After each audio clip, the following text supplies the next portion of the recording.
Fantastic. Okay, so can you hear me well? Yes. Yeah. Yes, we can hear you very well. Okay, so hello everybody. Hello. My name is Julian. I'm the head of cabinet of Jean-François Caron, who is the mayor of Los Angeles. And I'm pleased to be with you in Portugal right now. I would like to explain you a few things about Los Angeles. I will first begin with the transition movement we are engaged in. Then I will try to explain you the process. Hello. Yes. Hello. Okay, so I don't see, but I can see me, so that's fine. The camera is off. So first, what I would like to say is that crisis might be a threat, but it's much more a chance. Guys, we are in the middle of a fog. We don't know actually how the new world will be, but we have to deal with the difficulties of the old world. And that is our job, to lead transition, to make a path between the old world and the new one to come. And in Los Angeles, we had this chance to be confronted to the... So when the mine stopped, there is no more social and economical life anymore. And in the ancient model, in this world of mine industry, people had rarely the right to take initiatives. They were framed by the mines. They were deeply controlled even in their private life. So during 3 centuries, we used to extract coal in this region. We dig more than 100,000 kilometers of gallery in the ground. So 100,000 kilometers is about 2 times the round of the Earth. So in our little territory, the mine had a huge impact. What I would like to share with you is this strong belief that you cannot build the future if you don't understand the past. Because where you came from is who you are. So you have to take the past as a step to move forward. Every year, running a cultural festival. That is why we say we are for 30 years in a resilient process. In our country, our city, the water was very polluted because of the mine industry, because of the agriculture. So in the Life Frame Charter, we decided that everything that we will do will be to save water. And today, our city have water autonomy for all the municipal use. When we wash the cars, when we wash the ground, when we pour water on the fields, this water is coming from the rain. We were a country where we had free energy. Coal was free for us. So there is no coal anymore. So just produce renewable energy. And today we are producing solar energy. People were ashamed about the landscape. So we decided to preserve biodiversity and to work the life frame, to plant trees, to be able to protect biodiversity. And so, for example, today we have 15 kilometers of a green belt, so you can walk on this belt, and you can also pick fruits to make marmalade or whatever you want. I don't have time to explain this everything. I will just share with you a few baselines of our methodology. So there is stronger and it will multiply. 4, you have to think and act in an ecosystemic way. It means that you have to deal with the global issues and the local realities. And you have also to try to deal economy, social, environment in an organic way. It is also something that needs cooperation. Cooperation between different people, cooperation between different directions in the work organization. And so you have also to create. We will deliver the slides to the audience later. There was a technical problem. I'm sorry about that, but we will publish to the audience the slides from you. All right? Okay. Julian, we will be keeping contact, and if we have any questions, we will send you plenty of emails. All right? That's fine. No problem. Tell hello to Rob Hopkins for me. Okay.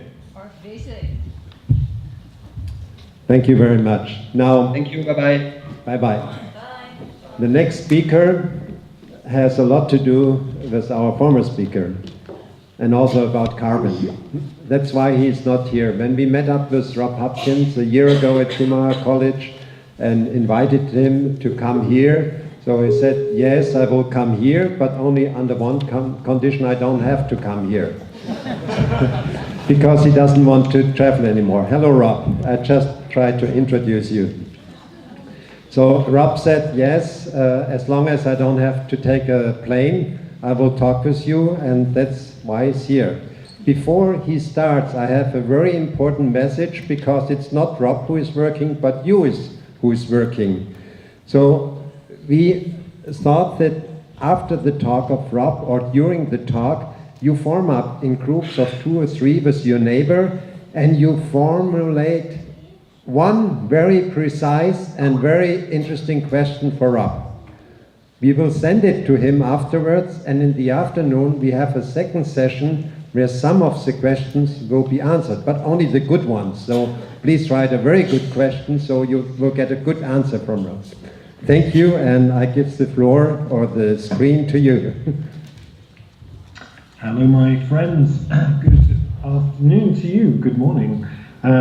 It's a real delight to be here, and and I look forward to your questions later. The idea with that is, it is always my experience that questions are better when you have some time to digest first. So that's what we'll be doing. So I want to talk bit about transition and about the countryside and rural communities, and I presume that when I have some slides, are those visible? And if I say next, does it move on to the next one? Is that how it's working? Yeah. Oh. I am so good at this. Okay. So I do a lot of travelling around and speaking in different places, and a lot of places always want to talk about smart cities, which always seem to me like such a rubbish idea, because what they mean is cities that are very good at harvesting information, data, and I always wonder. Oh, hello?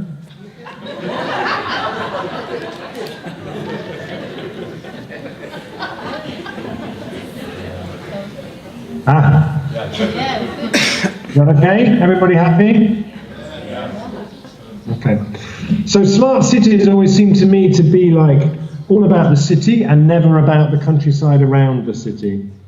And they seem to be about smart at the expense of wise cities, or connected cities, or conversation cities, or convivial cities. So what I want to talk to you about is kind of the opposite. Oh, you're back. Hello. It's the opposite of smart cities, and how it feels to me like a wise transition city would interact with the communities around it. Okay. So this is my 15-year-old son's favourite place in the world. And while we talk about forests for a moment, I just want to pass on my condolences to Portugal for the terrible fires that you've had recently. Oh, you're back again. Hello. Is that okay? Shall I keep talking? Are you just doing something? Yeah, it's fine. Yeah. Okay. This is my son's favourite place. We go walking here every weekend, and when I walk here, I often think this is a really great example of how the kind of sponge, the leaves are like a lake floating in the sky, and that water is then held and cycled around very slowly, very patiently, and does as much as it can from when it arrives at the top of the forest to when it leaves at the bottom in the river. It does so much and enables so much to happen. The amount of water held in the moss that you could pick up like a sponge and wring out. If straight into the guttering, down a drain pipe, and into one big tank owned by one big company. Actually, of course, what you see in a forest like that is complexity, is relationship, and I always think that's the model that we try and use in transition to explain how we want money to cycle in a resilient economy, whether it's a town, a city, a village, a rural area. You want money to do as many different things, to be passed from person to person, to enable as much as possible before it leaves. And that's really where we come into this, with the idea that we need to build resilience, we need to build sustainability, but we need to build economies that are about connection, conversation, and so for me, the forest is a really great place to start. And this, you don't have to look at any of the words on this, and I won't show you it too long because it might give you a migraine. But there's something really important in here. This is an organisation in London who asked the question, to what extent could London feed itself? And they said, based on their work promoting urban agriculture in the city, 2.5% could be immediately around the city, which is currently mostly covered in stockbrokers of the country. Now, when I look at that graph, I see in there the potential for something that is kind of the opposite of smart cities, which is about the reimagining of rural areas as places which are diverse and vibrant, and where people go to be part of creating the kind of diversity that fits in this picture. It's not all about cities growing all their own food. It's not all about smart cities. It's about cities in relationship to the land around them, and all of those things feeling part of a process of building resilience at an accelerated pace. So this is my town where I'm speaking to you from today. This is Hopkins. Anyway, that's how you can tell that it's happy, but it has vision, that it knows where it's going. It's looking forward, and that it makes space to reflect and to celebrate. That it feels okay to stop and say, how are we all doing? How's this process going? Is everybody happy? Are we? And that when we do something, one of the key. Well, many thanks for fantastic, inspiring presentation. Could you send the slides to us, and that we can put it on a Google Drive, whatever, that people can download it. Would it be possible? Sorry, I can't hear you very well. Could you send the slides to us? Yeah, would be lovely. Thank you really for your speech and your presentation. It was fantastic. I'll do that when we finish. And I hope sometimes you will find the time to walk to Portugal and to come here. And you will see quite a lot of elements which you have also presented. But I think the most important thing is really that people really collaborate together and team up together, even if you can only help by certain elements which are existing, but you need, in the end of the day, you need the spirit of the people. Thank you very much. We come back with some questions. We see us at 3 o'clock. All right? I will see you later. Thank you. Thank you. Much. And enjoy your Tottenham's home, and we see us soon. All right? Wonderful. I'll speak to you later. Bye. Thank you, Rob.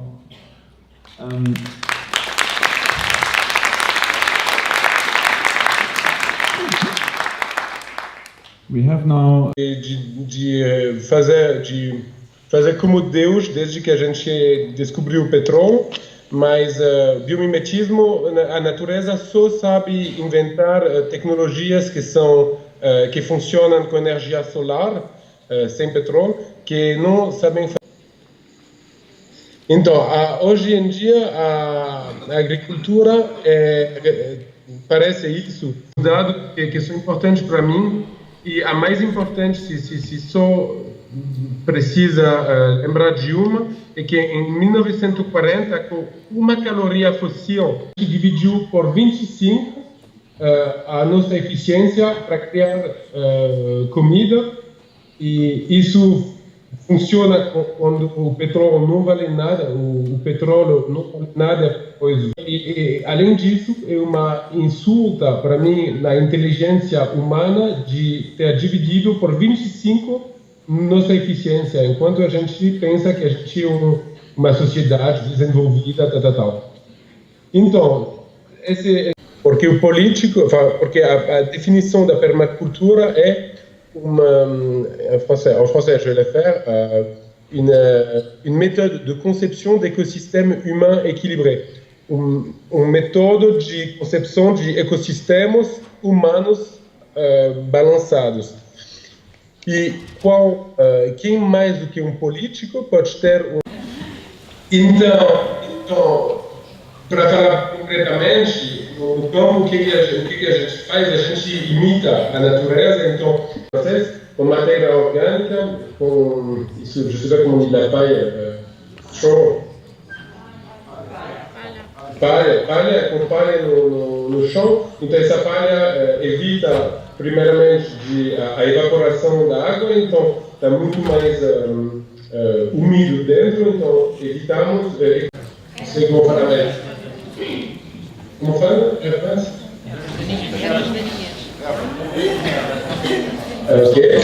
terrinhas não crescem, então a gente economiza tempo. E, além disso, essa matéria orgânica, essa palha, vai à seção da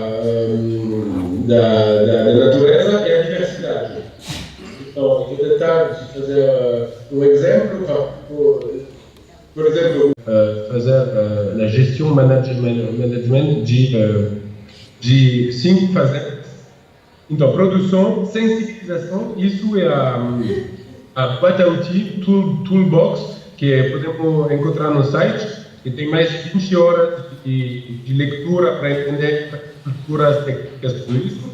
Fazemos um time melhor da agroecologia. Funciona muito bem. Pode passar.